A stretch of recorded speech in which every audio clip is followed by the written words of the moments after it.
Sisi kiongozi tunamohitaji ni wakutuletea maendeleo.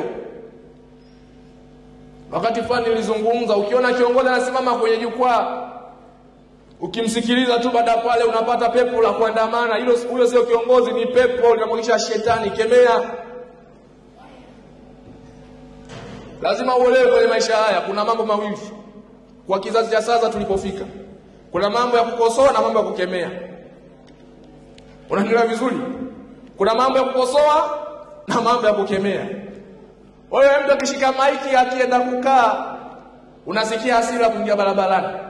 Unakosoa nini hapo? Kemea kwa imani yako. Sema ili pepo lakini lilitoke. Mtu ukimpata fursa ya kumsikiliza tu unapata hasira kumchukia mwenzako, ndugu yako, jamaa yako. Unaona viongozi wote wa taifa hili ni wajinga.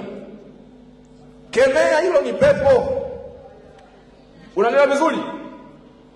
Mbona mseme amina? Kemea, hilo ni pepo. Mtu akiongea ukimsikiliza unapata pepo la kumwaga damu. Hilo ni pepo, sio kiongozi.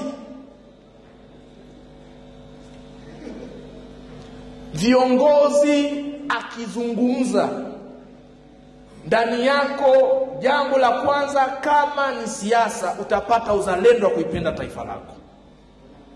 Utapata morali ya kuwajali na kuhudumia jamii yako. Na utapata moyo wa kupenda maendeleo ya taifa lako. Matokeo ya usemi wake yanadhihirishwa baada ya kuachilia maiki na kwenda kukaa.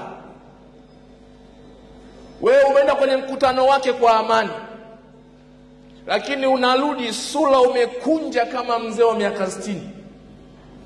Unasema nimeenda kumsikiza kiongozi. Sio kiongozi huyo.